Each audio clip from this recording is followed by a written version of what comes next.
everyone, it's John from What Up, and welcome back to another video. I have two very, very special guests with me here today for my 3rd anniversary show. We have both Lord Agelmar and Lady Amalisa with us today. They're going to talk just a little bit about their time in the show, how they got their roles, and tell us a couple stories from the set, which is really very exciting. But before we get into that, I do have to give a slight spoiler warning because we are talking The Wheel of Time, we are talking the books and the show. So, spoiler warning, if you haven't read at least every single Wheel of Time book, just in case I say something I shouldn't. That's New Spring all the way up to and including A Memory of Light.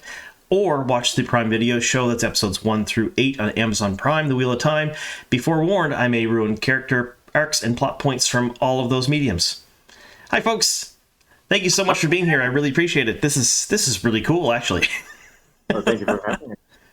Excited. And you're both together in one spot. Yes. Yes. Well, we don't live that far apart. No. So in 2 different countries, but just separated by a bridge. Yeah.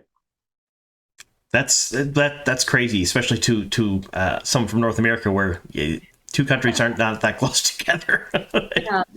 Right. Small countries, Scandinavian. Yeah. Yeah. So it's not because I fled Denmark. Yeah. I didn't flee, but you found the love of your life, exactly. and she was Swedish. Yes. Or is Swedish. Yeah. That's a better story. Thank you for that. That's a way better way of putting it than saying fleeing the country. So why don't we start out by just tell the folks who you are. I mean, everybody who watching this particular video should know which characters you played in the Wheel of Time and should know who you are. But for those people who are new to the channel or maybe new to the fandom and they don't know, maybe they haven't seen the show yet, why don't you explain who you are and maybe talk about a couple of upcoming projects that you folks have too, if you want. Yes. Well, that could be a long story. Well, my name is Sencindiver. I am a Korean-American Danish actress based in Copenhagen, Denmark, and played Lady Amalisa in episodes 7 and 8 in season 1 of The Wheel of Time. And before I go into the long story, right, I'll just introduce myself. My name is Chaanhing. I'm a Danish Chinese actor based in southern Sweden now. I play Lord Agelmar in The Wheel of Time's episode 7 8 as well in season 1. And that was it, right? Yeah. But before going to the projects, maybe for the fans who don't know, some of them might know, we're actually friends, and we were friends before we met on the show. Yeah. I think we actually had a professional debut on stage in Miss Saigon together. Yeah. Like, how many years ago? 21 years ago, I think. 2001, right? Yeah, 2001. Yeah. We're old. Fresh out of school, and I had just finished high school. We were really tiny babies. Yeah. But it was quite a lot of fun, and we've been connected since then. And yeah. Mm-hmm. That's awesome. So is this the first project that you folks did together since then? No, we did like this very tiny film for Novo Nordisk. Don't you remember that? Right. I played this very uptight person who wanted to take use the company the business card, and you're like, no. Exactly. Right. I forgot about you that. forgot about it. It was like one day. Like ages ago. I think I was pregnant even though. You were. I was impressed with all you're doing. So I remember I was like, watching you from the outside, and was like, I didn't prepare enough for this. Yeah. So that's like one day. Yeah. Since those 20 years 20 ago. years. Yeah. Yeah. So what things you folks have coming up? I know there's some stuff you can't talk about, but I know you both have been filming projects over the last year or so.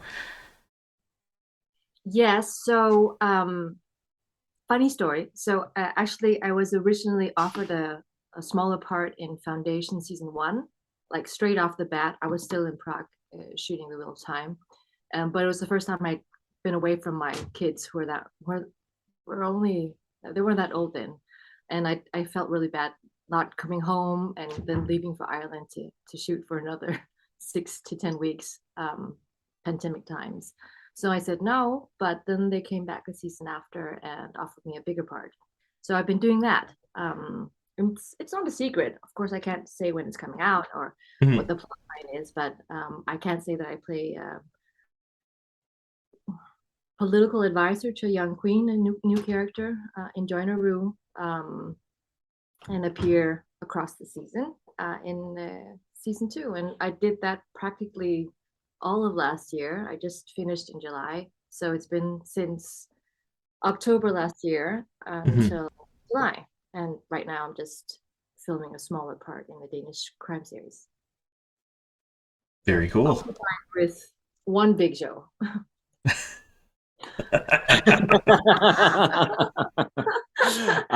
You've been busy. I've been busy. I've had a great year. I'm in Vampire Academy, which was released a week ago or something, 2 weeks ago, I think. Which is a bucket list to play vampire. I think that was a great fun shooting in Spain. And then I was filming in Istanbul for a series called Detective. Which looks really good. Looks really good. The script is amazing. First time to Istanbul, amazing adventure, great colleagues. So I'm looking forward to see how that pans out. And I've been doing a Netflix series called The Transatlantic in Marseille. And now I'm going to Budapest next week to shoot a Scandinavian-based production company, but it's international production. Yeah, I don't think I can say any more than that. You just negotiated. Yes. That one's a secret. That's one a secret, but a still. cool secret. Yes. Yeah. So, how did you folks first get involved or hear about the Wheel of Time? And did you read the books or know about the series before you applied for the roles? That's a big take, because not many people were on the show have read the books first, I don't think.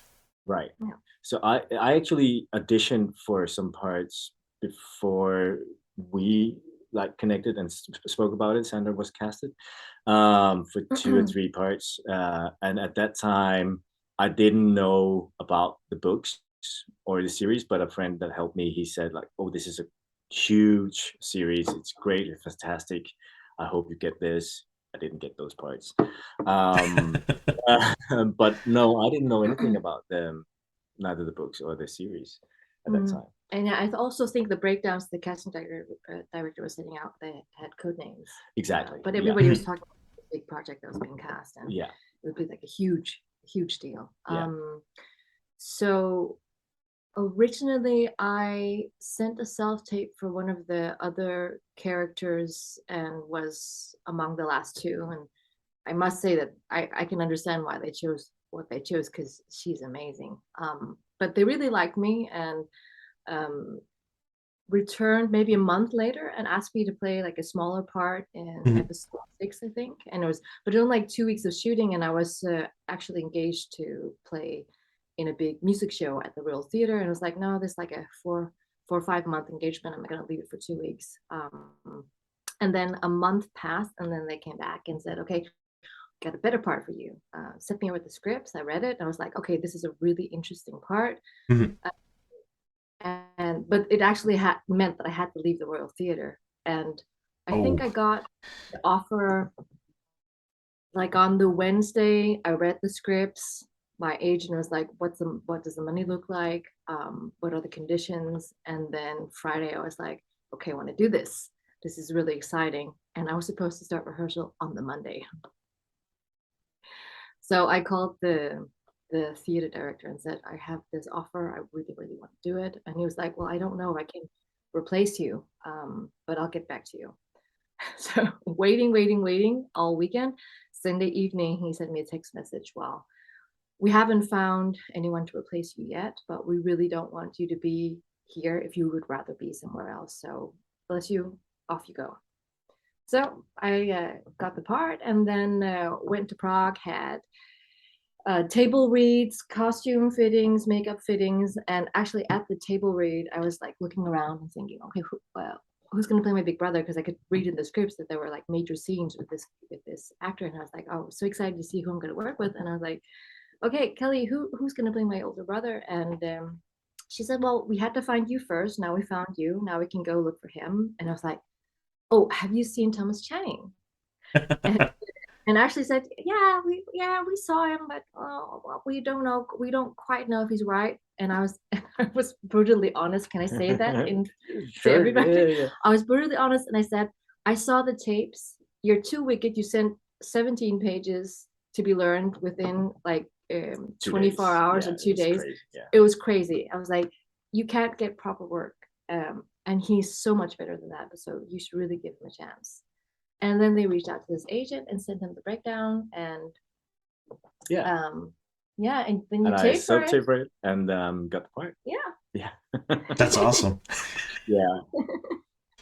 So when you folks were going to Prague and being fitted for costumes, how was that experience? Because I know one of the big things that a lot of the fans really love about the show was how beautiful all the costumes looked, how intricate and detailed. And I mean, we got to see them on screen, but you folks were wearing them. So how was that? Like, how did they look up close? Fantastic. Absolutely amazing. It's Iris, works of art.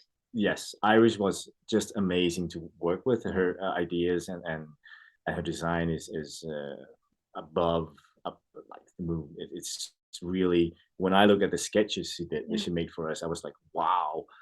I don't have to do anything acting wise, because both makeup and our clothing will do the whole show. And I remember she said that this is the first time that we are visiting like a richer culture, or like lords. So she really wanted that to come out on screen, and she succeeded amazingly. I think it was definitely an honor to be dressed up by her. Yeah, there a lot of preparation, and she is so ambitious and particular, like a perfectionist. And I think just for that first dress the audience sees me in, with the Japanese inspired shoes and the big collar and the silk, maybe I had like 6 feedings, and I've never tried that before. Like first, like testing even the like the right dress to start with. It was just like a mock-up out of made of some other material, like getting everything perfect and then like making up in the real silk and in the correct color. And I just never tried that before. Like 6 fittings for one costume was it was absolutely and just all like, the details and getting the shoes right. So I ended up with these, and unfortunately I'm not sure you can like really appreciate the detail of the shoes, but it's like a Japanese inspired plateau, which were not that easy to walk in. And when I did the scenes with Rosamund, it was like absolutely wicked, because she's like wearing boots, so she can like practically run like, those little Japanese shoes and that huge platform. But they tried so many different like solutions, like what's going to fit with this dress, and even though it's just the shoes and you're not going to see it on half the frames, she was just like, I wanted to get everything completely right. So that was just so exquisite. Yeah, I haven't tried anything before or since that was just so excellent. Oh, that was really amazing. I posted some on Twitter on the details of my robe with the hawk on. And just the idea to have the seagull in real life bird, like with the beak and everything, I was just like, it was fantastic. Yeah. Yeah, and also of just like, trying to connect with Daniel's character, like this is where he comes from and how, culture. Exactly. Yeah, it's so worked through in every aspect of the show. I really think. So much storytelling put into so much storytelling and many details from the books actually that have been implemented in the show that it's not being explained in any way during the storyline, but for the fans and for the book readers, it's definitely, there are so many details to pick. Like, yeah, there's a lot of little Easter eggs that if you had read the books, you go, I recognize that, I know what that is, and you could see it, especially in the costumes and the sets, which was really cool. But I have to ask, how was it working with the rest of the cast? Well, and I know there was some issues with COVID and stuff, and I'll talk about that later and how it was working through COVID too, but. But COVID, it really changes the game. So we when we went to the table read and the costume fittings and the makeup, were you there then? Not the first round. No, so I was a part of the cast and the team before COVID hit. And And it's not a small thing. It's like it changes everything in the production, and the whole social aspect of getting to know each other as you usually do. You don't get to do that. Mm-hmm. So while I did have some time with Rosamund, we couldn't really socialize with the main cast, because you don't want anybody getting sick, because Mm-hmm. this is also like the first time, like when we went to the table read, one big van came and picked up, I think we're like six different casts, like getting picked up in the same car. We came back half a year later, because we only did the table read and the costume fittings, and then COVID hit, and then 6 months passed, and then Mm-hmm. we could return to work, and everybody was like scared. How are we going to do this? How is this even possible? Yeah. And then everybody had one driver, and only that driver in one car. And that's just a small detail, but that changes the whole game, how you work and how you socialize. Right. So it's a huge thing.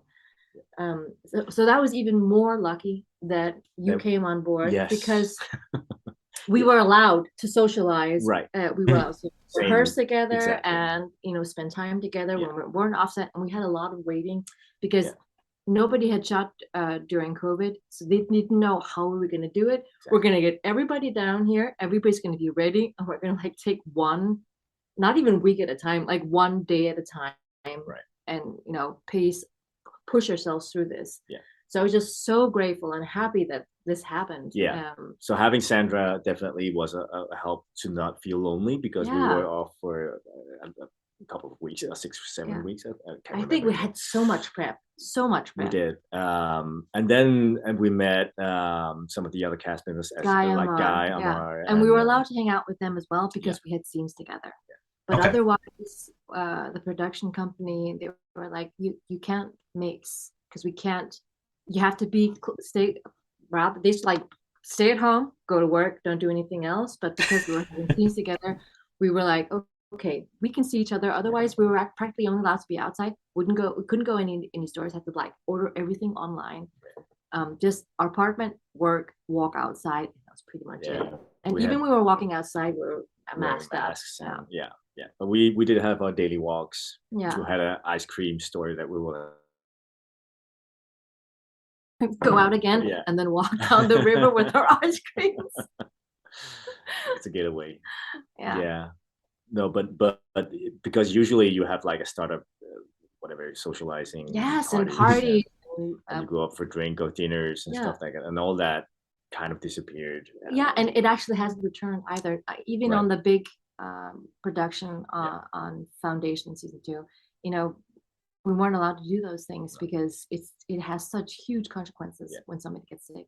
Even though we're at a stage where nobody dies, it can still shut production down and postpone. I finished almost a month later than planned because of COVID. And one of the shows on Foundation. And one of the shows I did we were delayed with 1.5 months. So like the wrap was 1.5 months delayed, and it's so much money being. It costs so much money.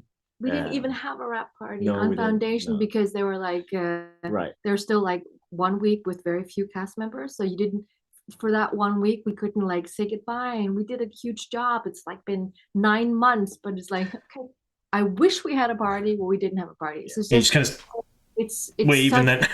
And it's.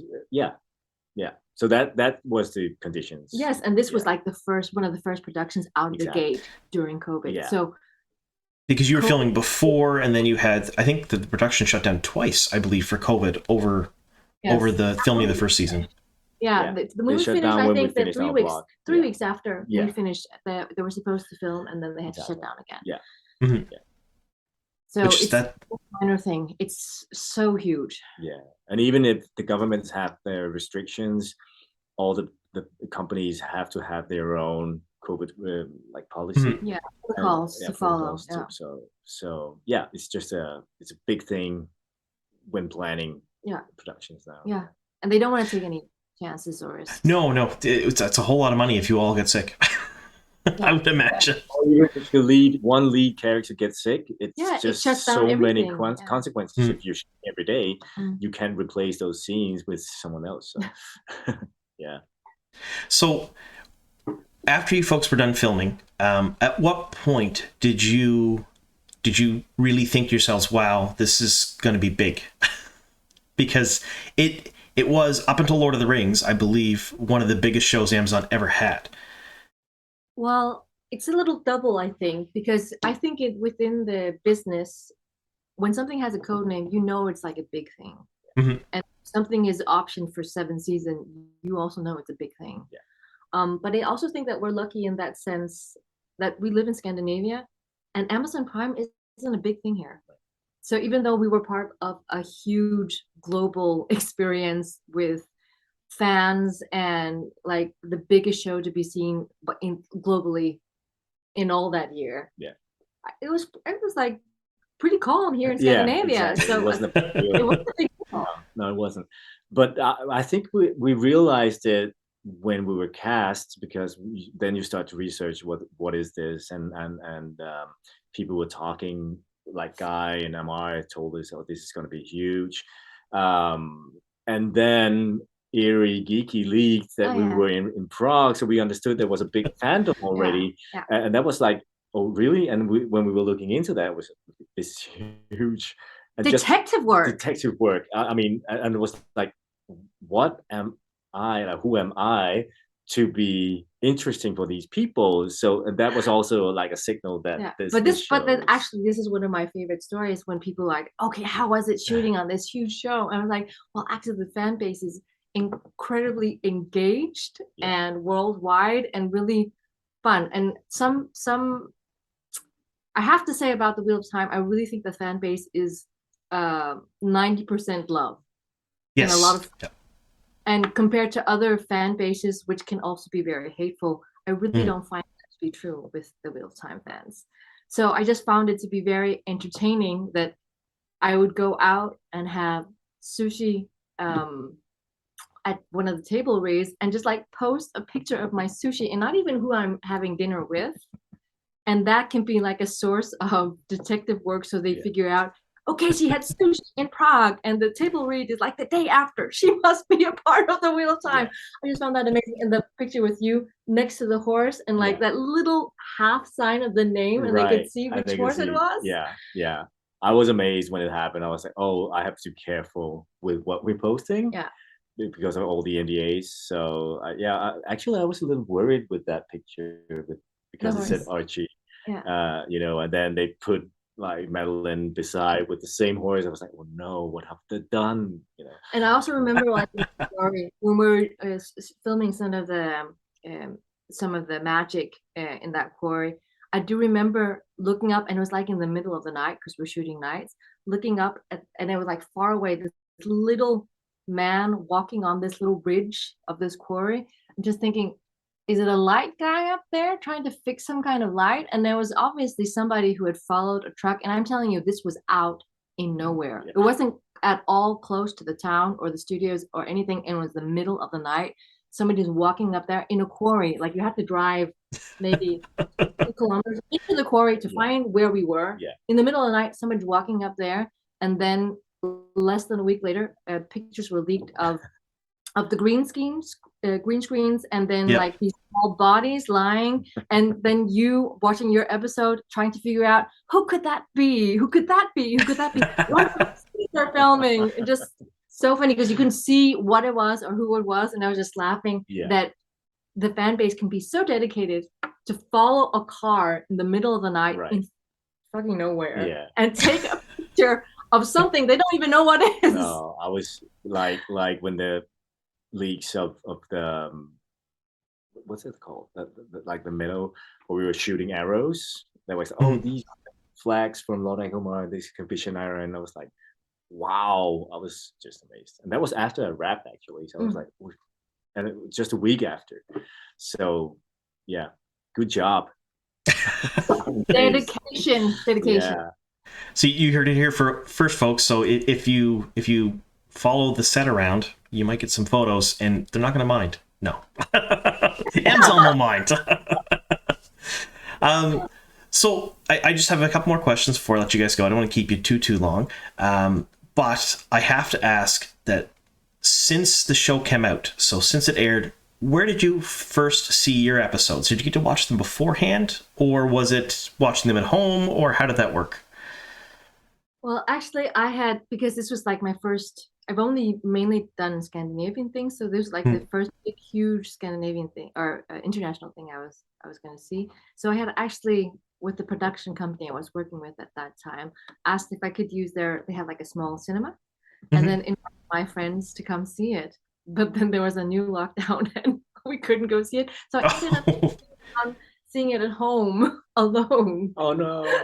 I was with my family. Yeah, I was lucky to be on the last wrap day. I wrapped the whole season actually with one scene that we had a pickup scene. Oh yeah, that was in May, right? Yeah, exactly. Yeah. So I was called back for that, and they had what's it called? Oh, so like a Twizzler, sister. Sure, yeah. So I watched Sister Real. Oh yeah, and you wrote me. It's like, oh, tell me everything. It was. I mean, I was so stunned to see what came out of it. You know, with all the, it was amazing. So I was really looking forward for the premiere.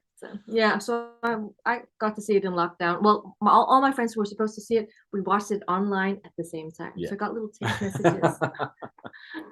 Yeah, it was nice. It was hard because I remember that we were also a secret. We weren't announced until like the week before. Exactly. We were just waiting to yell out to the world, "We're in this great scene."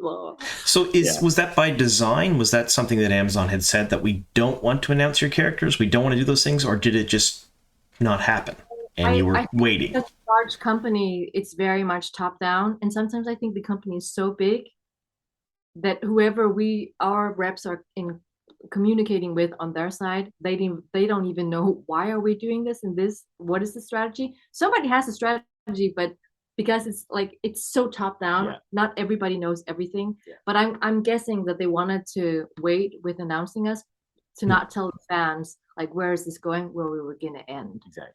So and they did stop announcing people like a half a year before they wrapped. No, a year before the show. It was very early on, a long time. I think there were no more official announcements until Comic-Con that summer, and one of them was because I leaked the casting of Elaine, so they they officially announced her. I felt kind of bad about that, but it was a long time between Comic-Con, New York Comic-Con, and the last announcement of cast for season 1. Very long time. So one last thing before I go, do either of you have any funny stories or stories that stand out in your mind from being on set, from filming? I know it was during COVID and it was a little difficult, but is there anything that happened to you folks while you were there that that stands out that you'd like the fans to know? Well, I would say shooting with Moraine, that was, I think it was the second shoot day. Oh, wasn't it your first? Because I was actually thinking the same, but I was like, that's not my story. I was looking shooting with Rosamund Pike, like the huge throne scene room, with everyone, all the leads being in the background, just waiting for us to finish, basically. And it took a long time because we had so many like crane movements and camera angles. And every time, like the more people you have on screen, the longer time it takes. Exactly. So like if you like that one scene I have with Rosamund with us walking, it's just us. So we do like big pictures and then with pictures with the both of us and then like close-ups, and that's maybe like a little bit over half of shooting day. Imagine how long time it takes. You got the throne room with all the leads, all the new characters, you, Moraine, and all the extras. That is a very long day. Did we even finish in one day? I think we did, but it took the majority of the day, I remember. But that was amazing. I remember because it's Rosamund, of course, and it's the big scene where so many characters in there. And I had to rehearse that scene. That was the first time we met Kieran, the director, and Rosamund. And during rehearsal, I was just like blown away and intimidated by the situation. And Kieran said, "You have to own the room." I was like, "I'm trying to." And we were like 4 people there, 4 people, and then you had to own the room with like 200 people. Exactly. By that time, I was quite confident because I did rehearse a lot for it. But I just remember thinking, I even think it was like your first like real shoot day. I was thinking, this is so merciless to have this be your first shoot day and have this huge long monologue and having to own the room. Yeah. It came out pretty good, but it was so hot. So it was so hot, like, being in the studio. But what my point it was that Rosamund Pike is an amazing actress. We all know that, but also a fantastic colleague because she's generous. there. She's so generous with you. She's helping you. She's acting full out, even if it's not her picture. And that is not. Even though that common. should be the normal standard, it is not the normal standard. Right. So like some actors are like on when the camera's on them, and then some don't really care if it's somebody else's picture. Right. There are some different ways to approach your work. How to be a good colleague. Yes, and definitely role model regarding that. So that's a like behind the scenes story I wanted to get out. I was really blown away by her. Yeah. She's very amazing, and extremely smart, and very sensitive. Yeah. Which I don't think that people read her as that because she's so collected and experienced and well spoken, very intelligent, and but also very sensitive. So saying how amazing Rosamund is, and Moiraine obviously was the main character for the first season, which is not the case in the books, but they changed it just a bit. Do you mind if I spoil something from later on in the books for you folks? I know you haven't finished the series yet, but I want to get your reaction to one thing. You're almost there. I'm at book 9. So you'll know what I'm talking about. I'm sorry. So do you mind if I spoil something for you, Sandra? I want your reaction. Go ahead. So Moiraine dies in the series. How do you think Amazon will handle that? Do you think that they'll have Rosamund's character die? Or do you think that maybe perhaps they might write a little bit differently? Well, maybe they postpone the moment where she dies. I think it would be too bold a choice to not have her die. And then just in regards to her, it's like actually a little bit amazing that she signed on, and maybe because she does exec, doesn't she? She's a producer, yes. Well, she gets lots of offers. But doesn't she come back? She does. So she does die and then she comes back, but there's a big chunk of time in there which could be a couple of seasons actually. Well, I'll just say that the world will overall be better off because then Rosamund can go off and do another amazing project and then come back and everybody's happy. It really will. Yeah. No, I have no clue how they're gonna solve that actually, but I think the whole cast is amazing. So I'm not afraid that the storyline will like dip in any way.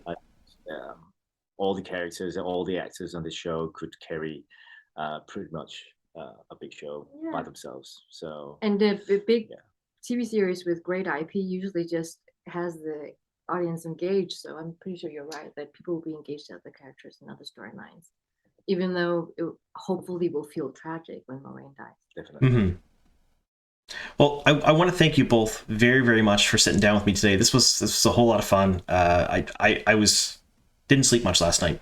I'm so excited thinking about doing this in the morning. And I really do appreciate it. I want to thank you again. And any final parting thoughts before we go? I wanna blame the Canadian Post office for not sending you a T-shirt to us. I still haven't received it, and I want a one-up T-shirt. I'll send 2 more out today. How's that sound? Fantastic. Thank you. Okay. All right. Thank you all very much for joining us here for my very special 3rd anniversary show with 2 of the most amazing actors I've ever met. Thank you all for sticking with us here to the very end, and here's to many more. Bye. Thank you.